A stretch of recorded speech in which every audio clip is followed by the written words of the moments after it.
Hello বন্ধুরা, সবাই কেমন আছেন? আজকে বিশ্বকর্মা পুজো, সবাই একসাথে নিরামিষ খিচুড়ি খাওয়া হবে।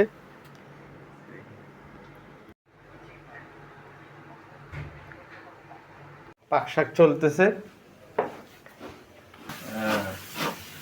পাক শেষের পথে ধন্যবাদ কাটাকাটি চলতেছে।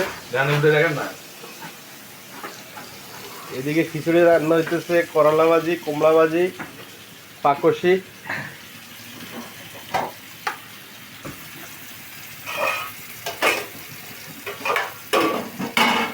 আজকে সবাই মিলে জম্পেশ খাওয়া দাওয়া হবে।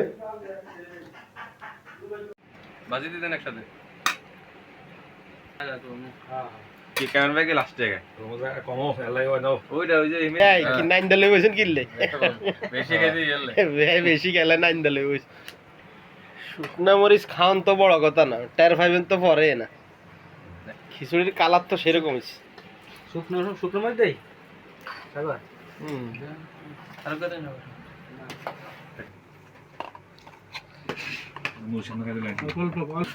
মরিচ এত খিচুড়ি খাওয়ান যাইব। আয়ো